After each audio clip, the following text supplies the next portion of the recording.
About the R&B. Nah, I don't know what he's talking about. I can't believe he did me like that. What's the go-to jam? Yeah. Ooh, there's a lot of different ways I can go. Damn. I mean, I'm old school 90s R&B all the way through and through.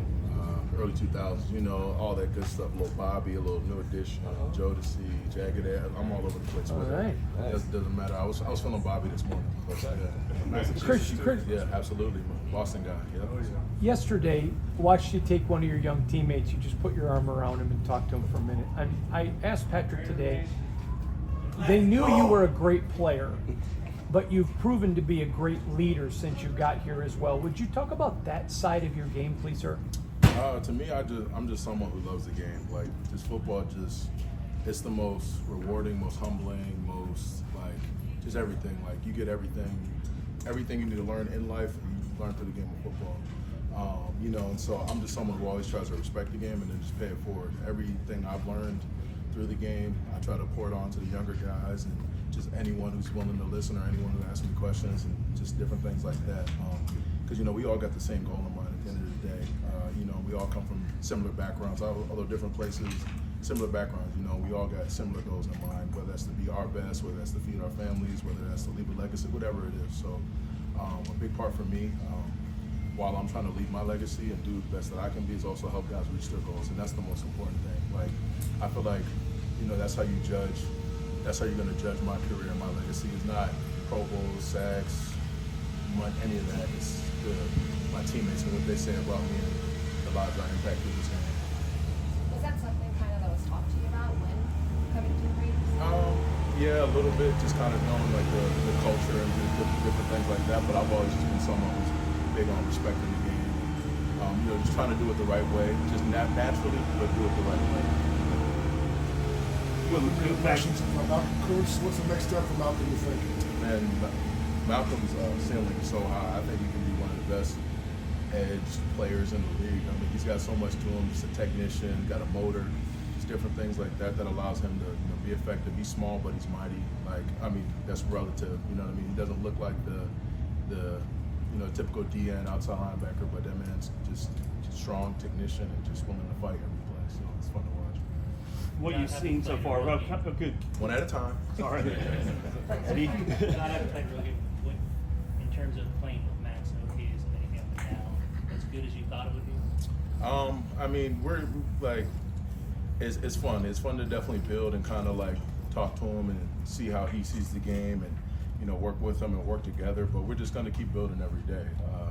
You know, we're nowhere near where we want to be as, you know, a duo or whatever the hell, or even as individual players. But we know we got this right mindset of trying to just find ways to be our best and improve 1% better each and every day. So that's really the focus. And then at the end of the year, we'll look up and see where we are. More wider to the whole defensive line. Is that sort of the same approach? The defensive line. How good can the defensive line be? We got a chance, but again, it's the same mindset, same approach. Like, we can't go off of what everybody else is saying, good, bad, or indifferent. We just got to build each and every day, come up with the right mindset, lock in the meeting rooms, come out here on the field and take what we talk about in the meeting rooms and apply it on the field. And just, you know, again, even in these long, hard days, just always have the mindset of just being your best and improving. Can you talk about your impressions of Tyree Wilson, please? Oh yeah, no, Tyree, man, I think he has all the physical tools to be a great player in this league, and you know, and he's got the mindset that he wants to be a really good player. And again, same thing. I'm just gonna pour into him as much as possible. You know, just trying to help him be the best player he can be, just like any other young guys that are on the team. As a new, as a new member of the Raiders organization, how important is it to be away from everything? As a new member of the Raiders organization, how important is it for you to be away from your family and everything else, and be able to just be secluded from all these people? No, that's definitely good. Just to get comfortable and be around the guys as much as possible.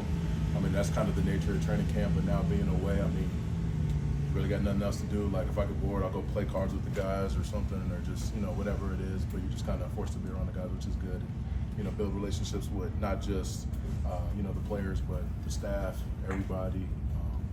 So that's very important for me. You know, that's pretty much how I live anyway. I don't do anything else but football regardless. I don't have time for friends, family, really anyone. I just kind of am on football all the time, but it is what it is. Yeah, you had the most productive year just from a pass rush perspective. Was there something that clicked for you last season? Again, it's just the constant focus each and every day of improving.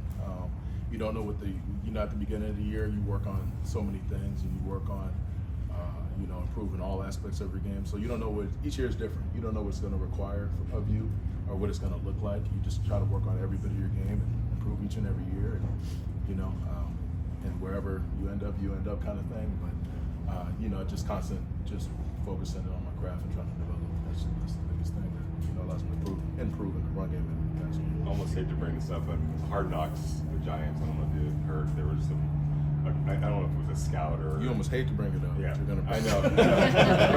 The reason I ask is that as a professional athlete, you probably learn to tune things out, like scouting reports and whatnot. I mean, is that just another example of just whatever? Absolutely. And at the end of the day, if I'm who I need to be for my teammates and for this organization, I don't care what anyone has to say. At the end of the day, I got a job to do. So as long as I do it to the best of my abilities, and as long as I do it to the standard that I hold myself to, and where my teammates and this organization need me, I don't really care. Just tune it all out. You're inherently going to have your battles with this offensive line are already started. We're going to amplify with pads on. What have you liked about competing with those guys? I just love it. I mean, and that's the thing that I see the most is just guys are just willing to compete.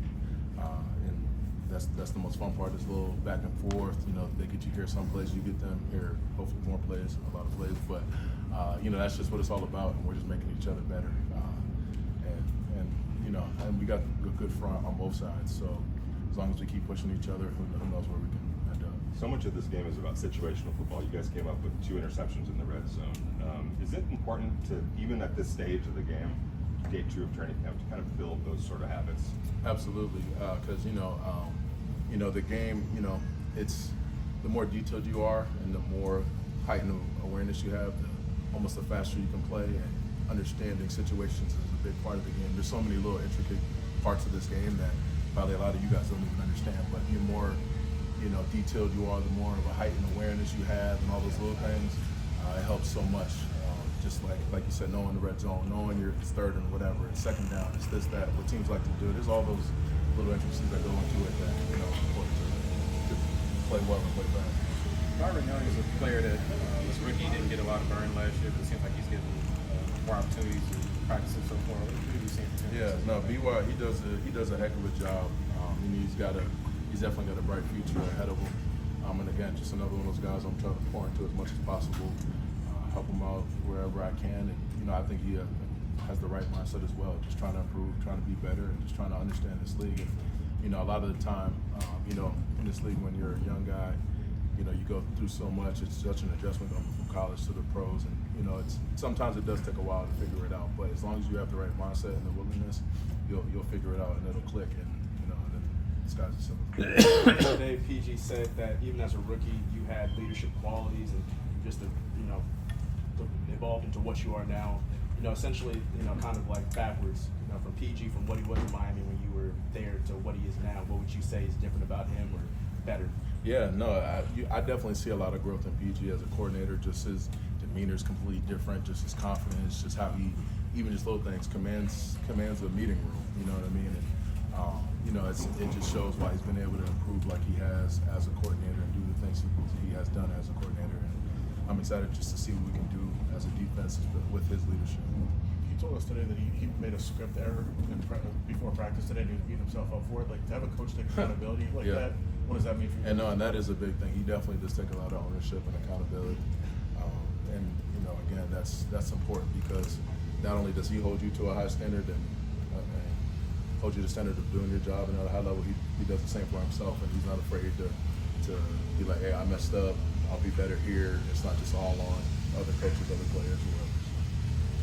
Thanks, guys. Who's been the worst card player so far? Worst card? We haven't really gotten into it yet, but we'll see. I just know I'm the best. What's your favorite card?